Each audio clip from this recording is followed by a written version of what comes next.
Nicholas Jackson. He's the best football player in the world. I don't know why he's laughing for. What, Chris, why are you laughing for? Why are you laughing for? I'm being serious.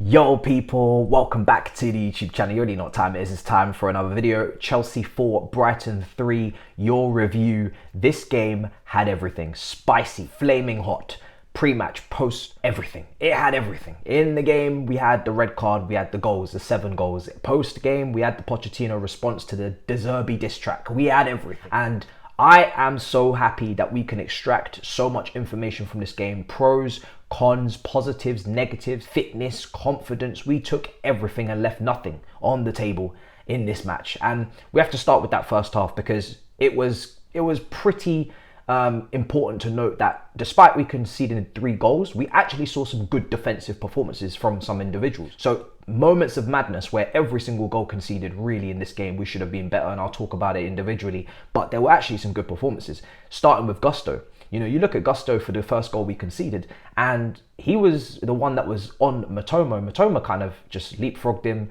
won the header, and then it comes to Welbeck, and he's free in the box. And I don't know why we continue to let Welbeck score against us every time we play these lot, but it's just something that is a regular occurrence. Very annoying, but that is the situation. But Gusto recovers from that, and he never let Mitoma out of his sight again after that moment. That mistake was his loss. He put him in his pocket. He absolutely locked him down like Wan-Bissaka for Man United against Brighton in the semi-final of the FA Cup. It was like, you're arrested, yeah? That's the situation. You're done, finitoed, don't ever walk on my side of the street again. It was fantastic. To see the 1v1 defending, to see the concentration, to see the big tackles. This is what we needed from Gusto, because it's all well and good modern day fullbacks going forward, getting the balls into the box, you know, crossing and whatnot. But in the Premier League, you still need to make sure that you're able to defend, or you're going to be a liability for your team. He was not that. And that's one of the most tricky 1v1 demons to defend against in the league. You know, when you play Mitoma, he's going to give you a tough day. He's relentless, he's persistent, he's bold, he's brave, and Gusto never ever stopped the goose chase. So really happy with that performance. Now on the opposite flank, Chilwell was a bag of energy as well. This guy was making a lot of underlapping runs. We know he's very good at that. He was stretching the pitch, and Levi Colwell's passing range was just constantly finding that left channel. And this guy is a pass master. You can see it, that left foot, he's just got it. He's got the ball. He's got that pass in him, and it's no surprise. We know that. We already knew that from Brighton last season. That's why they're so desperate to keep him. When you have a defender that can play out of the press like that, that can play those passes that split defenses and create opportunities, then you're in for a long day as the opposition, and you want that kind of player on your team. So he's going to create chances as a centre-back. That's how good he is at his passing, and I was happy to see that. Later on in the game, we'll get to his mistake, but, you know, in terms of the first half, we know first 10-15 minutes, they had us on the ropes a little bit in terms of they had more of the ball, they had the possession, they had the mechanics, the automation, the factory football. It was just all second instinct. It was second nature. It was just, everything was flowing for them. They do this day in, day out with De Zerbi for the last, you know, almost a year. So they have it wide in their brain how they're going to play. We're still learning the system of Pochettino, and we're still early days in the tenure. So despite the drop-off in quality in the midfield with no McAllister, no Caicedo, they were playing really well. They were playing through us at times. But there's one player that stood out for me defensively, and that is Andre Santos as well in that midfield. He brought the balance. He brought the tenacity. He brought the tackles. And this is a player that, listen, as we go through the preseason, we're going to have to start making decisions. We're going to have to start making conclusions. You don't want to do it early because there's still time to change minds. There's games to be played. We have Fulham, we have, you know, Newcastle to play in Dortmund. But Andre Santos is very much, for me, already looking like a player we have to keep. It's not even one of those ones where I'm really starting to consider it much longer, because in that midfield, we know we don't have much balance. And we saw it when he come off in the second half. We lost a lot of balance in the midfield, and we were getting cut open again. He's the one that's breaking up play. He's the one that's tough tackling, tenacity, shithousery. You know, he's got the right attitude. He's fully committed in every challenge he's going into at 19 years old. He's not no pushover, and he's aware of his surroundings. So, and on top of that, again, build up play, happy to be involved in everything. So really, really happy with Andre Santos, and he's bringing balance into this midfield. Now, there was a little bit of a, Gallagher versus Carney in terms of who should be deeper. For me, in the first half, I felt like Carney was better in the deeper positions, and we saw in the second half that Gallagher, higher up the pitch, he was able to get a goal and contribute further up the pitch. I think that's the way it needs to be. I think Carney, in the tighter spaces, driving with the ball from deep, as we saw for the equaliser for Nkuku, he was heavily involved, started with Colwell, through to Carney, fantastic driver of the ball, linked up well, really good intricate play. His shot was blocked, and Nkuku instinctive and very much active and alive. How many times we see forwards over the years in the box, ball is bobbling about, they're not reactive, they're not ready, they are sleeping on the wheel. He was not, and he put the ball in the back of the net. So for me, I would have liked to see Gallagher and Carney swap a lot earlier. I don't think Gallagher's much use to us in the first phase, and I think in the final phase, at least he can give you a goal, at least he can give you energy in terms of the press and winning the ball high up the pitch. So that's something that I'd like to see Pochettino switching up a little bit more. In the first half, you could see all three midfielders were kind of taking it in turns to be deeper. Maybe Carney less so, but even still, you saw him in the first phase. You saw Santos, you saw Gallagher. So it was a bit of a mixture. I think everybody in that first half can really take something from it. Sterling, not so much. Sterling was poor. Sterling was poor in this game. If there's one player that's walking off this pitch in the full entirety, maybe you can say Kepa as well. Could have been better. I thought Kepa's distribution in this game wasn't great.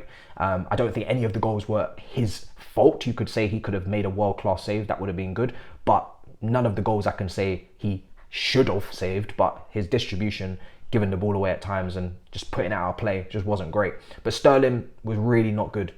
Dribbling into people, into cul-de-sacs. He had a couple of moments. I think there was a nice cross or two from him. But again, the standards for Sterling are so high. He just has to be better than this and has to improve. And again, we're going to get onto Angelo coming on off the bench and once again impressing. So, but in the terms of Nkuku, for him to back-to-back games get goals, different types of goals, fox in the box goal, and also a beautiful finish rounding the goalkeeper type of goal, it just goes to show again that the goals are going to be spread out in this team. We don't have to fixate and focus on this one person who's going to carry us with the 2025 goals. For me, the goals will be spread out in this team. I'm expecting Sterling to contribute at some point. I'm not giving up on him, of course, but he needs to up his levels. But Nkuku's already started off very well. He's got goals on his roster now. As the half went on, we improved, we got better, and we got to half-time 1-1. Now, second half, again, not the greatest of starts. Giving the ball away quite a bit. Sloppy passing when Cassidy comes on. We're not really controlling. We know that we need a midfielder in Caicedo. We know that Enzo didn't start that game.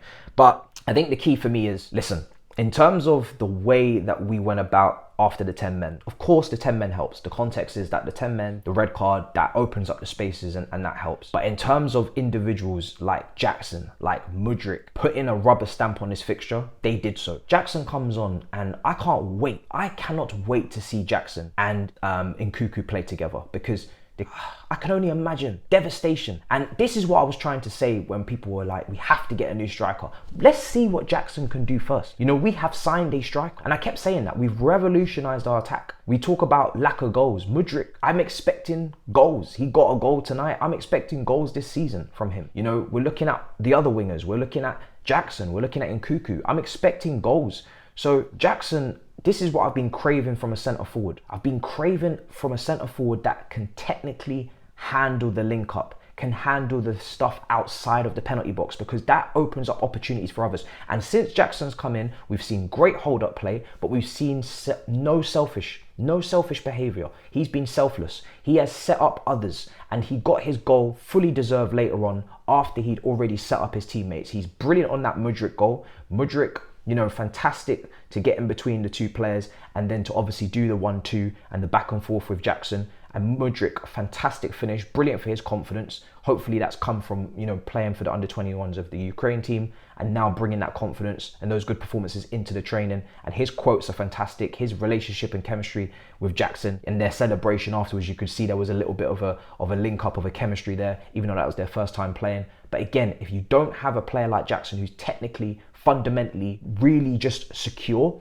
you can't have that goal, because that touch back to Mudryk is overhit, or they're selfish and they take on the defender themselves and they go and take their own shot. Jackson, patient, first two games, patience, and making sure that we are aware of our surroundings and we're actually picking out the right pass and we're looking to help others in terms of breaking down opposition and not just slamming shots and spamming shots. And your time will come, and his time did come. So he sets up Gallagher, again, tight spaces, you know, trying to find little gaps, little moments in the box. His quick feet, great touch, and he manages to maneuver it to Gallagher, who's in that final third now, who's in the position to put the ball in the back of the net, not stuck in the first phase, not really progressing the ball, not really having the most secure touch in tight situations, giving it away in the final third, in the box, ready to get a goal. 2 goals in 2 games. That's much better from him. His second half was a lot better as well, much more improved. And again, Jackson involved, assisting. Now his goal comes, and Cucurella is inverting from, you know, the left side. He's into centre midfield, and he's played a nice smooth pass. The 2 things that I'm saying from Cucurella is I'm expecting ground duels to be won. I'm expecting him to be tenacious, to be winning tackles, to be on the front foot. And sometimes he does leave a gap. I think it was a mixed bag for Cucurella, because he does sometimes overcommit and exert himself, and then he gets caught with the spacing behind. That happened as well. But then you can see some great tackles and some good defending. He made some big challenges 1v1 on the left hand side. He put out some fires, and then he puts that beautiful pass. It was almost reminiscent of the Cassidy pass we saw against Wrexham, just left foot cut through the centre. Jackson 1v1, similar to Nkuku 1v1, and the composure from both goals, one round in the goalkeeper, both of them sticking it in the roof of the net. This is what Chelsea have been lacking, and this is what we desire this, we need this. And now there's no talk about Martinez, and I said it when we was going after these big names without even seeing Jackson play. We're ready to slap down 60-70 million on players that are not all that. They're good strikers, cool, but they're not Harry Kanes, they're not Mbappe's. If you're bringing in one of those strikers, bona fide, guaranteed, blockbuster hits, one of the best strikers in the world, no problem. We can talk. But when you're talking about Vlahovic's coming off a season with no confidence, with not the highest of goal tallies, and we're making excuses of, oh, Juventus, and I'm not trying to revive you. I'm not trying to revive other people's careers. I'm looking for confidence. Jackson's got momentum. He's come off the back of a Villarreal stint. And listen, we don't have much sample size. So actually what you're actually going off is his confidence levels, is his momentum. So you can't kill that. If your only kind of sample size to look at is somebody's run, somebody's confidence, somebody's small sample size at the back end of the season where they've been scoring goals, you have to ride that wave. You have to take that confidence, harness it, and take it into the next season. You can't bench that player without even giving them a kick. So thank God we haven't done that, and we've given Jackson the opportunity, and he's taken it so far in these first 2 games, and he looks like a serious player. The scouting on this one has been brilliant, and some of the scouting, to be honest, has been really good since we put in this recruitment team. Now you're looking at Badiashile, strong start. You're looking at hopefully Mudryk. We're going to get value for money this season. We're going to see shades of the confidence we got in this game stretched over a longer period. Some of the pace for one of the crosses from Mudryk. This guy blitzed the defender.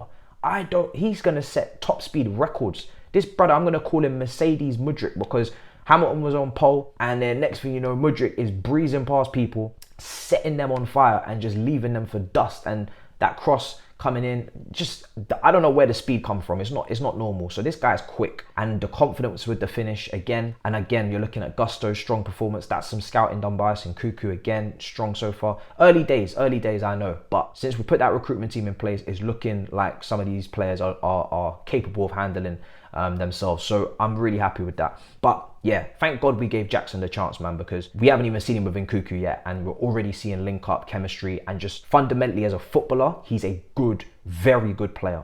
And that's the key here. He's not going to be relying on service. He's going to help create chances. And this is why I was screaming about a Jesus and not a Lukaku. A Jesus and not an Aubameyang. You know, I want a player after the Lukaku stint. I was learning. We have to go back to a striker who's not just thinking about what he can get from the team, extract from the team in terms of service. What can you give to the team? What can you help the team with? Jackson's here to help. He's here to make others play better, not just for himself. And that is going to overall get more goals throughout the whole team. Mudryk is going to score more goals. Madueke hopefully will get goals. We're going to speak on Angelo, who come on that right hand side. And listen, this is why Sterling has to step up, because the amount of options out wide, we haven't even got Madueke back yet. Angelo, when he come on again, just, you can see how this guy has played so many games for Santos, because he just so aware of his surroundings. And when he's playing the ball into people, he's happy to get it back at high speeds, high tempo, and give it and go and be aware and lay it off for Jackson. There was a lovely bit of play down the right hand side that transpired into almost another opportunity. And Angelo, we have to be very careful here, because people are talking about we should loan him. I personally,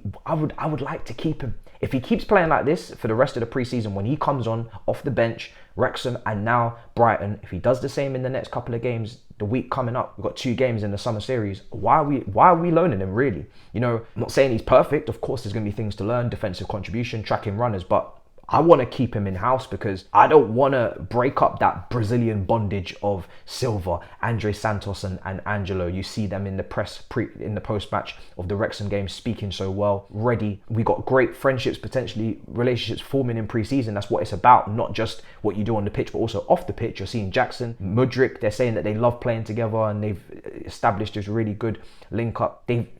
We got to harness that, keep that and move and build with that. So if Angelo is impressing, and he is, why are we so quick to get rid? And obviously we need to be able to give minutes, but we have to plan our team around performance as well, not just what looks good on the shelf. So for me, Angelo, again, just showing that he can mix it. And yeah, you know, he's got a lot of high praise in Brazil when he come over here, and I'm seeing it. I'm not gonna lie, I'm seeing it. So I'm really happy.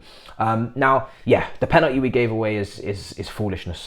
Listen, there's no need for that from Colwell. He had a really good game up until that point.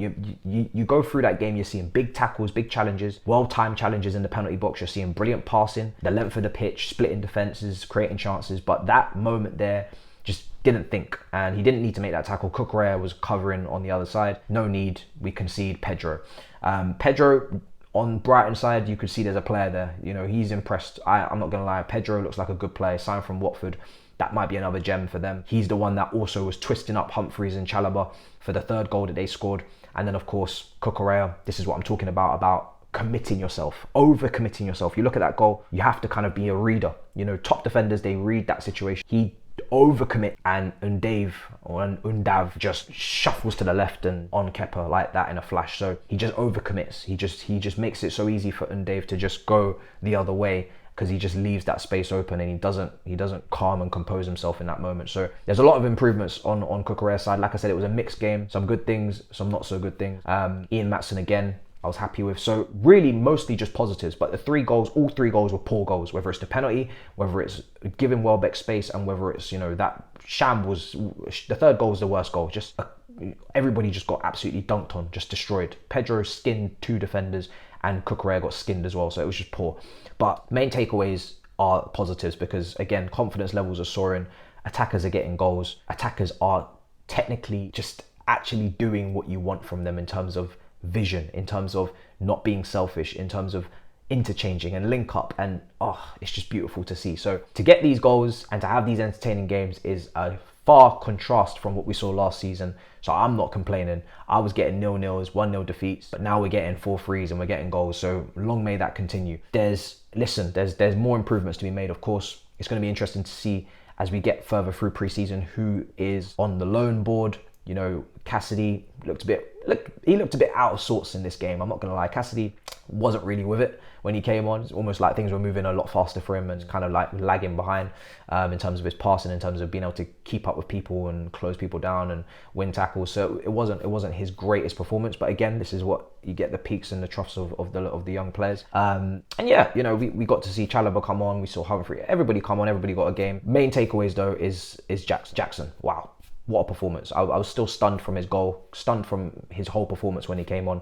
I was barely even really with it when we was conceding. I was still smiling. So brilliant from Jackson, brilliant from the attackers, and buzzing for the next game. I can't wait. I'm now looking forward to Chelsea games. I can't wait for us to play Newcastle. I can't wait for us to play Fulham. I can't wait for us to play Dortmund. And then the season starts against Liverpool, unless an extra friendly gets sandwiched in there. So yeah, main takeaways are Jackson.